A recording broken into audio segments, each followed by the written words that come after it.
I Am Ozzy is a candid and often uproarious autobiography by the legendary John Michael Osbourne, universally known as Ozzy Osbourne. In this unfiltered memoir, Ozzy invites readers on an extraordinary journey from his humble beginnings in post-war Birmingham to his improbable ascent as the godfather of heavy metal, and later a reality television sensation. Reflecting at 60 years old as a father of 5 and grandfather of 4, he chronicles the chaotic yet defining path that led him to stardom, openly acknowledging his mistakes, wild excesses, and the profound impact his life had on both his personal and professional relationships. The narrative is a raw and authentic account of a life lived on the edge, where laughter and mayhem are inextricably intertwined, offering a unique glimpse into the complex personality behind the iconic figure. The story begins in the gritty working-class district of Aston, Birmingham, where a young John Michael Osbourne grappled with limited opportunities and the lingering scars of wartime bombings. His father, a strict but loving figure, would often tell him, "I've got a feeling about you, John Osbourne. You're either going to do something very special or you're going to go to prison." This ominous yet prescient prophecy sets the stage for a life shaped by both ambition and delinquency. Ozzy candidly recounts his chaotic upbringing in a large family, highlighting his struggles with reading and learning, later diagnosed as dyslexia and ADHD. From an early age, anxiety and fear plagued him, contributing to a nervous childhood. He quickly learned to use humor as a coping mechanism, particularly against the bullying he faced, a trait that would become a hallmark of his public persona. His forays into petty crime began innocently enough with his friend Patrick, involving comical and often unsuccessful attempts at theft, like stealing a TV set that turned out to be an empty shell or stationary potatoes instead of edible ones. These laughable failures, however, inevitably led to his first encounter with the law. His brief stint in Winson Green Prison, notorious for its violent environment, proved to be a pivotal moment. Ozzy vividly recalls the overwhelming anxiety of incarceration, fearing both for his safety and the grim reality of prison life. Yet, even amidst witnessing violence and dealing with notorious inmates, he ingeniously employed his humor and comedic talent to navigate the situation, seeking to befriend others for protection. This 6-week period, though short, delivered a stark lesson about the severe repercussions of crime. He often muses that, if not for those weeks inside, he might have pursued a more serious criminal path, paradoxically finding redemption through confinement. This early experience instilled in him a profound understanding of peer pressure and the critical importance of conscious decision-making, affirming that personal growth and redemption are always possible, regardless of a troubled past. Upon his release, Ozzy found himself at a crossroads, unemployed and living back with his parents in a seemingly bleak Birmingham. Driven by a desperate yearning to make music and escape his monotonous existence, he boldly placed an advertisement in a local music shop. "Ozzy Zig needs gig." This simple act was a pivotal step, demonstrating his self-belief despite improbable odds, including his prison record and lack of resources.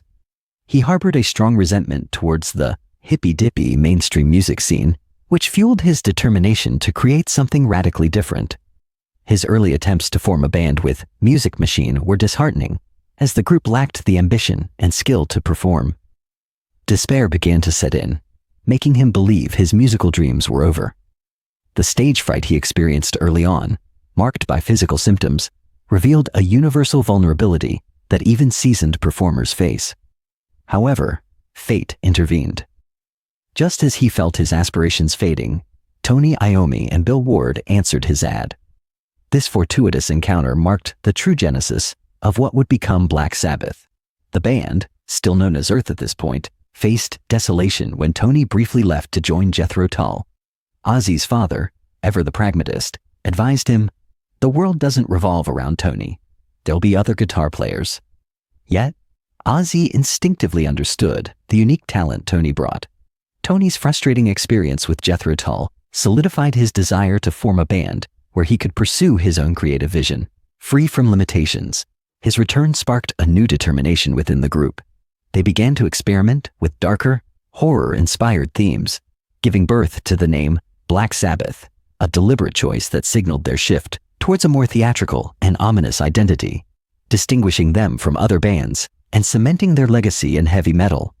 Their initial live performances were met with bewilderment and even fright from audiences, but this unexpected reaction only confirmed they were forging a unique sound that would define a genre.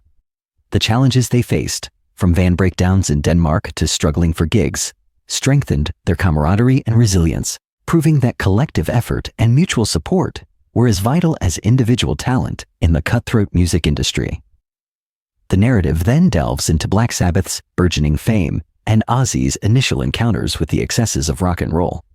His early romantic experiences, particularly with groupies, were far from glamorous, often characterized by a lack of confidence and feeling more like a lad in a band than a rock star. He humorously describes referring to groupies as two baggers before his image transformed with fame. His first American tour was a bewildering mix of exhilaration and debauchery. He vividly recounts the culture shock of New York, especially his revolutionary discovery of pizza compared to mundane British cuisine.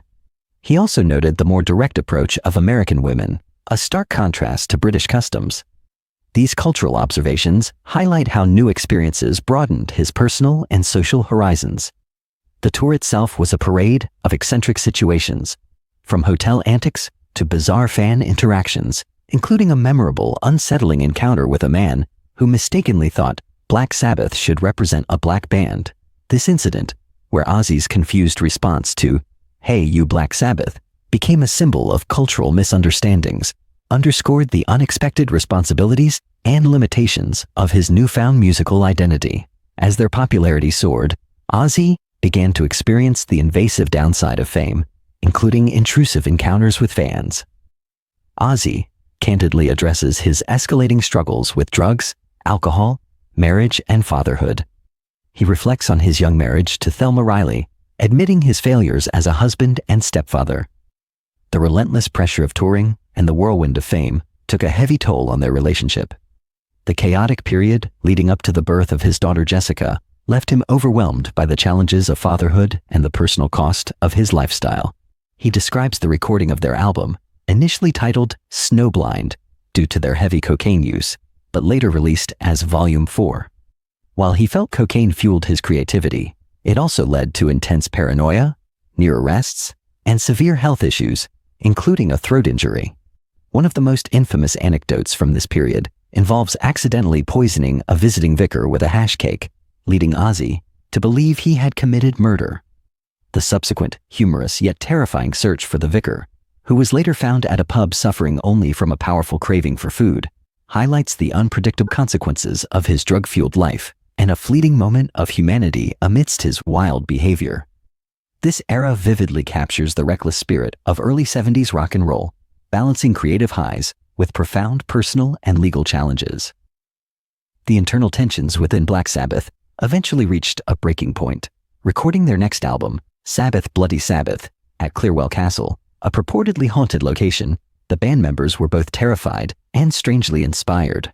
Ozzy humorously reveals the iconic riff for the title track was borrowed from Golden Earring, illustrating how creativity can emerge unexpectedly, even amidst chaos and fear. However, despite initial creative bursts, the pervasive drug use, exacerbated by practical jokes and sleepless nights, began to erode their ability to compose effectively. Moving to Morgan Studios, the atmosphere shifted, and creative differences, compounded by mounting substance abuse, fueled conflicts, particularly influencing Ozzy's increasingly erratic behavior. By the mid-70s, financial pressures and mismanagement strained the band further, leaving them feeling exploited and working merely to cover legal fees. This period marked a significant deterioration of their initial camaraderie into a tense, ego-driven dynamic, showcasing how success could fracture personal and professional bonds, and that fame does not equate to happiness or health. Ozzy's personal life also suffered immensely. He reflects on his father's declining health and eventual death, expressing deep regret over not having more meaningful conversations with him. His initial anger towards band management, which had once fueled songs like The Writ, eventually gave way to a realization that holding on to resentment was unproductive. The chaotic chicken incident, where Ozzy bit the head off a dove, often misremembered as a chicken during a meeting with record executives, became a symbolic representation of his mental health struggles and substance abuse, showcasing how far he had spiraled into self-destructive behavior. Ultimately, Ozzy was fired from Black Sabbath due to his erratic conduct driven by alcohol and drugs, a pivotal moment that forced him into a deep personal crisis. Dismissed from Black Sabbath, Ozzy plunged into a period of deep depression and isolation in Los Angeles. He holed up in a hotel, succumbing further to substance abuse, and deliberately avoided contact with his family, haunted by thoughts of his past with Black Sabbath, rather than focusing on his present or future. This profound sense of despair highlights the identity crisis he faced after losing his career and highlights the critical role of external support in recovery. A chance encounter with drummer Mark Nassif led him to Sharon Arden, Don Arden's daughter, who sharply rebuked him for his self-destructive behavior. Despite his initial disbelief and lack of confidence, Sharon boldly offered to manage his career, seeing his potential beyond his current state. Her decisive action and unwavering belief in him were instrumental. She not only revitalized his career but also instilled in him a renewed sense of purpose. Together they embarked on planning his solo album, Blizzard of Oz, marking a profound personal and professional rebirth. Sharon helped Ozzy audition for a new band, leading him to Randy Rhoads, whose extraordinary talent ignited Ozzy's passion for music once more. Their creative synergy was immediate, resulting in powerful new songs like Goodbye to Romance and Suicide Solution, signifying a significant departure from his Black Sabbath sound. This partnership demonstrated how surrounding oneself with talented and supportive individuals can bring out the best, even at one's lowest point. However, the dynamics within the new band, Blizzard of Oz, were tumultuous, especially with bassist Bob Daisley and drummer Lee Kerslake, leading to financial disputes and their eventual replacement by Tommy Aldridge and Rudy Sarzo. The tour itself was rife with chaos and infamous antics, including throwing raw meat at the audience. The most notorious incident occurred during a show in Des Moines where Ozzy, in a drug-fueled haze, mistakenly bit the head off a live bat, triggering a media frenzy and a series of painful rabies vaccinations.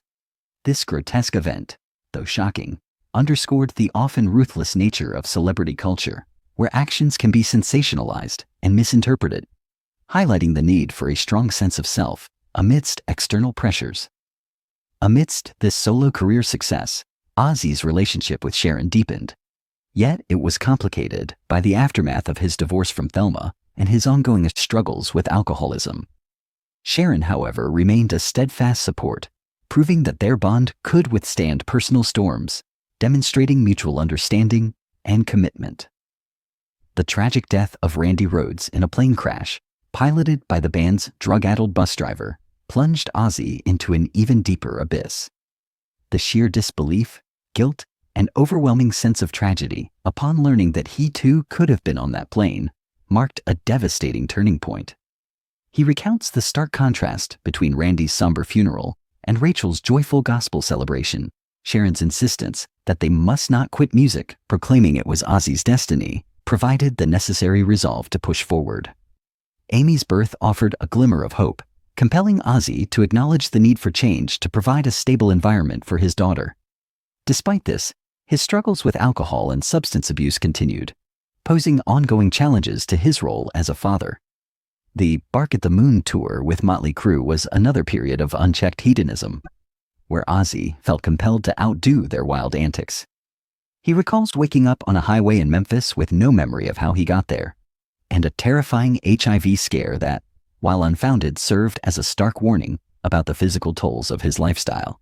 He eventually entered rehab, realizing the depth of his addiction and the need for genuine commitment to change, not just compliance. The book culminates with Ozzy's reflections on the unexpected journey into reality television with The Osbournes in 2002. He initially had no idea of the overwhelming fame and unique pressures that would accompany living under constant public scrutiny. The show exposed the mundane and often chaotic reality of their family life, defying the glamorized image of celebrity.